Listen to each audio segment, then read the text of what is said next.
સેનાને એલઓસી પર કાર્યવાહીની છૂટ મળી છે। સૂત્રો તરફથી માહિતી મળી છે। ચીનને જડબાતોડ જવાબ આપવાની છૂટ અપાઈ છે। આઈટીબીપીએ ભારત ચીન સીમા પર તમામ ચોકીઓ પર એલર્ટ આપ્યું છે।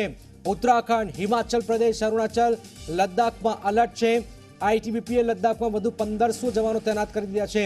રક્ષામંત્રી રાજનાથસિંહે સીડીએસ રાવત અને સેનાના વડાઓ સાથે બેઠક યોજી છે, જેમાં મહત્વપૂર્ણ નિર્ણયો લેવાયો છે। ભારત ચીન સરહદે સતત તણાવ વધી રહ્યો છે। ગઈકાલથી બપોરથી બેઠકનો દોર સતત ચાલી રહ્યો છે। સરહદની સ્થિતિ અંગે રક્ષામંત્રીએ પ્રધાનમંત્રી મોદીને માહિતગાર કર્યા હતા। ગઈકાલે મોડી સાંજે પણ કેબિનેટની સુરક્ષા સમિતિની બેઠક યોજાઈ, જેમાં પણ ચીન મુદ્દે વિસ્તૃત ચર્ચાઓ થઈ। ભારત ચીન સરહદ પર ઘર્ષણમાં ભારતના 20 જવાનો શહીદ થયા છે, જ્યારે 4 જવાનો ગંભીર રીતે ઘાયલ થયા છે।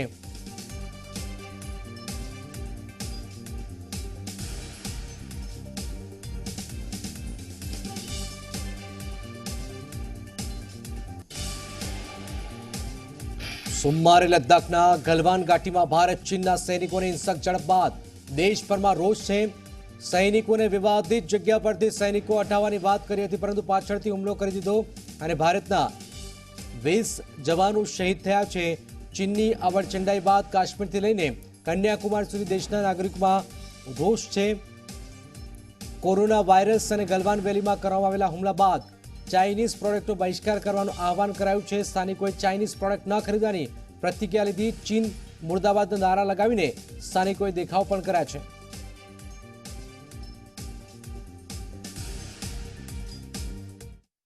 સૌ પ્રથમ તો હું કહેવા માંગીશ કે જે રીતના આગળમાં એક હુમલો કર્યો હતો પાકિસ્તાને આપણી ઉપર પુલવામા, એ જ રીતના જે આપણે સરકાર દ્વારા એમને વળતો જવાબ આપવામાં આવ્યો હતો એર સ્ટ્રાઇક કરીને, એ જ રીતના ચીન માટેની એક યોજના બનાવવી જોઈએ કે ચીનને પણ એવું લાગે કે હજી હાલના ભારતના જે જવાનો છે એ નબળા નથી, ટોપ 5 લેવલના ટૂંકમાં જવાનો છે ભારત પાસે, અને તડબાતોડ જવાબ ચીનને પણ આપી શકે એમ છે એ ભારત છે, એવું હું કહેવા માંગીશ। એક મેસેજ આપવા માંગીને, અને બીજું એ કે યુવાનોને પણ કહેવા માંગીશ કે જે ચાઇનાની વસ્તુ છે ભારત સ્વનિર્ભર બને એના માટેનું જે અત્યારે ઝુંબેશ ઉપાડેલું છે સરકાર દ્વારા, તો એને સપોર્ટ કરી અને ચાઇનાની વસ્તુનો વિરોધ કરો અને સ્વનિર્ભર ભારતની બનાવેલી વસ્તુ મેક્સિમમ વપરાય, એવું મારું માનવું છે। ભારતની સરહદોની સીમાની રક્ષા કરવા માટે આપણા જવાનો પૂરેપૂરી રીતના કાબિલ છે, અને ભારતની એકતા, અખંડિતતા અને સમૃદ્ધતા અને સ્વાભિમાનની રક્ષા કરવા માટે ભારતનું રાજનીતિક નેતૃત્વ હોય, સેના હોય, પૂરી રીતના સક્ષમ છે, અને આનો જવાબ વધારે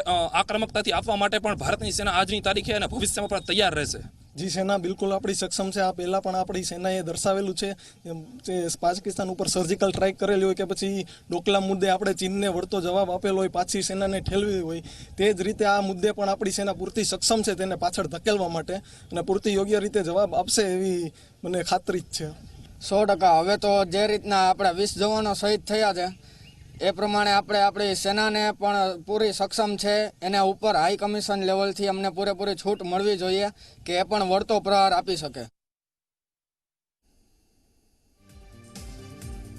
તો ભારત ચીનની પરિસ્થિતિ, રક્ષા વિશેષજ્ઞો આ પરિસ્થિતિ પર નજર રાખી રહ્યા છે। શું કહી રહ્યા છે, આવો જાણીએ।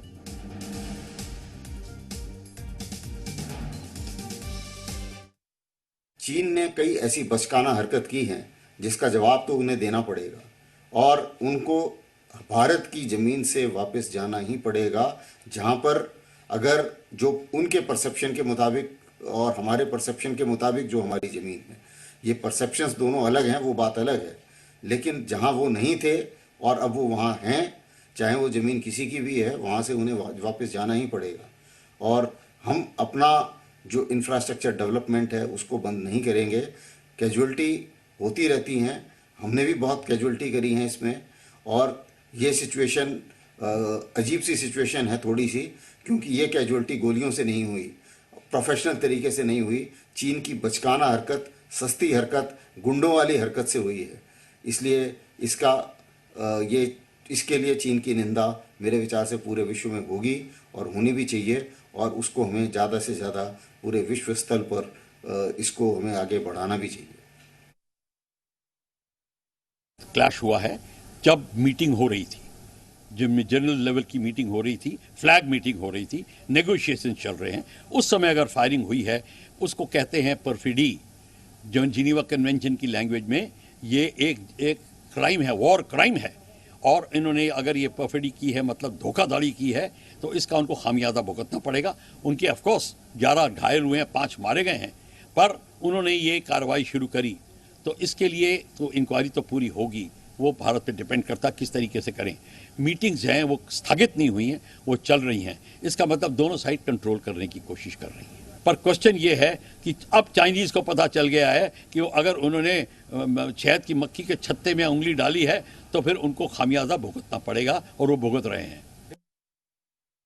बहुत सीरियस मुद्दा है, और इसमें तीनों सर्विसेज का मामला इन्वॉल्व है। एयरफोर्स ऑलरेडी वहाँ है, ऑलरेडी चारों तरफ है। नेवी अपने पूरी सतर्क है, और यहाँ तक जहाँ तक कि सुझाव हम यही देंगे कि इस समय अगर मामला बढ़ता है और ऊपर उठता है तो हमारी नेवी को मालदीव्स पे जाके उनके जो आर्टिफिशियल आइलैंड है उसके ऊपर कैप्चर कर लेना चाहिए, और जो जितने 40-50 किलोमीटर के इलाके हैं हमारे को उसके ऊपर जाके स्ट्रेट अवे कैप्चर करना चाहिए, और फिर नेगोशिएटिंग चलने दीजिए। नेगोशिएटिंग अगर अब बात आगे बढ़ती है तब, अभी नेगोशिएटिंग चल रही है, हम नेगोशिएशंस की इज्जत कर रहे हैं। हमारी तरफ से मैप से, एयरपोर्ट की तरफ से हमें बिल्कुल पक्का ये यकीन है कि लाइन ऑफ एक्चुअल कंट्रोल कहाँ होना चाहिए। तो इसके कारण से ये चीन के फ़ौज कभी कभी आएंगे यहाँ, और ऐसे अगर आते हैं तो हमारे फ़ौज उनके बरखिलाफ़ दृढ़ संकल्प से कार्रवाई करेंगे। अभी सिर्फ फ़ौज के बीच में बात हुआ है, हाँ काफ़ी लेवल्स में हुआ है, जनरल्स के बीच में भी हुआ बॉर्डर में, ये पहले नहीं हुआ था।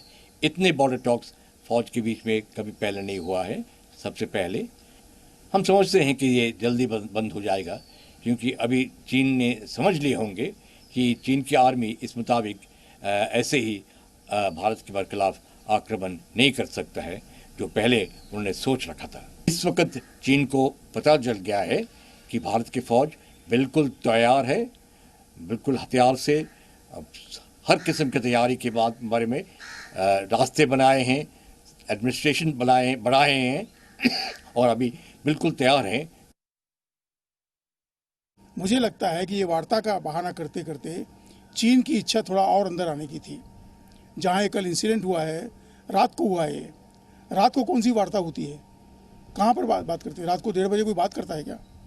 रात को बात करने का तरीका ही दूसरा होता है। और मुझे लगता है, हो सकता है मैं गलत हूँ, कि चीन की ये कोशिश चल रही थी कि रात के अंधेरे का फ़ायदा लेके वो और भी भारतीय भूमि में आ जाए, और इस बात की जानकारी या इस बात की भनक जब भारतीय सेना को लगी, उनने उनका वहाँ मुकाबला किया, और इसलिए झगड़ा हुआ है। ये पूर्ण नियोजित नहीं था, मुझे नहीं लगता है, पर ये चीन की मक्कारी को बंद रखने के लिए भारतीय सेना ने कदम हुआ, और उसमें हमारे कमांडिंग ऑफिसर साहब का बलिदान हुआ, हमारे एक जेसीओ साहब का हुआ, एक आदमी का हुआ। चीन के भी 5 सैनिक मारे गए।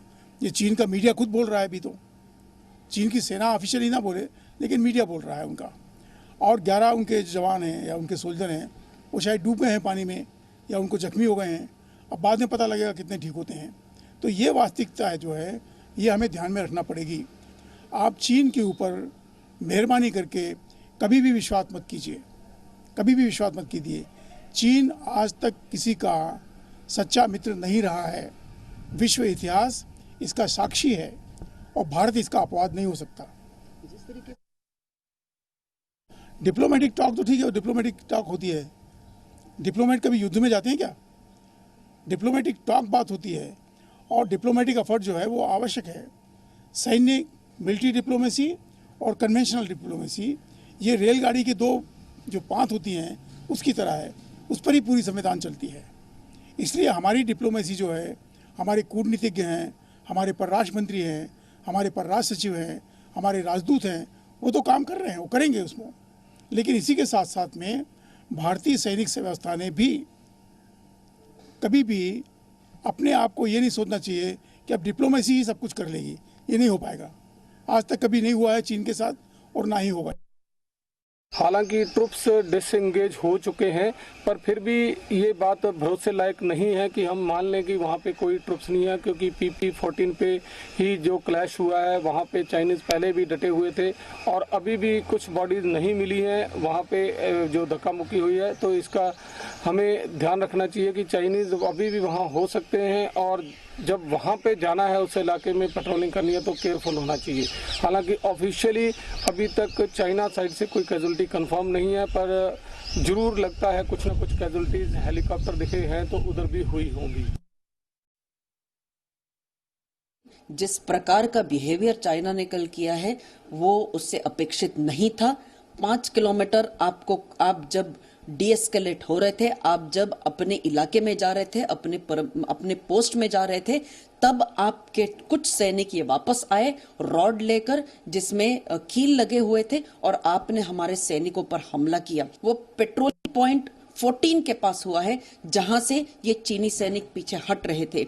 और ये जो हमारे 20 सैनिक शहीद हुए हैं, उन शहीदों को नमन, उन परिवारों को बहुत बहुत शक्ति दे भगवान। और इसका जरूर चाइना को हिसाब और जवाब ये देना पड़ेगा और हम चुप बैठने वालों में से नहीं हैं। भारत ने चुप्पी नहीं साधनी चाहिए क्योंकि चाइना ये सीधी तरह बात नहीं मानता है। अच्छे तरह से बातचीत हुई थी, चाइना ने हमें धोखा दिया था। बातचीत में यह तय हुआ था कि दोनों देश ये पीछे हटेंगे, चाइना ने धोखा दिया, धोखा करके वो वापस आए और ये हरकत की हुई है। પીએમની સીએમ સાથેની બેઠકમાં શહીદોને શ્રદ્ધાંજલિ અપાઈ છે। 2 મિનિટનું મૌન પાળી શહીદોને શ્રદ્ધાંજલિ અપાઈ છે। દેશની રક્ષા માટે પ્રાણની આહુતિ આપનારને નમન કરાયા છે। સીએમ, ડેપ્યુટી સીએમ, ગૃહ રાજ્યમંત્રીએ પણ કૃતજ્ઞતાપૂર્વક વંદન પણ કર્યા છે।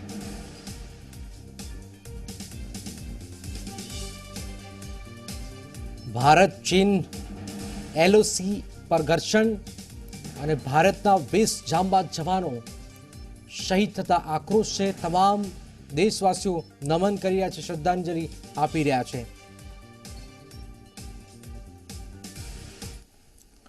ભારત ચીન વચ્ચે એલએસી પર ઘર્ષણ, ભારતના 20 જવાનો શહીદ થતા આક્રોશ છે। કોંગ્રેસના કાર્યકરોએ ચીનનો વિરોધ કર્યો છે। કાલાઘોડા સર્કલ પાસે ચીનના પોસ્ટર ફાડ્યા છે। કોંગ્રેસને બદલો લેવા ભારત સરકાર પાસે માંગ પણ છે। चाइना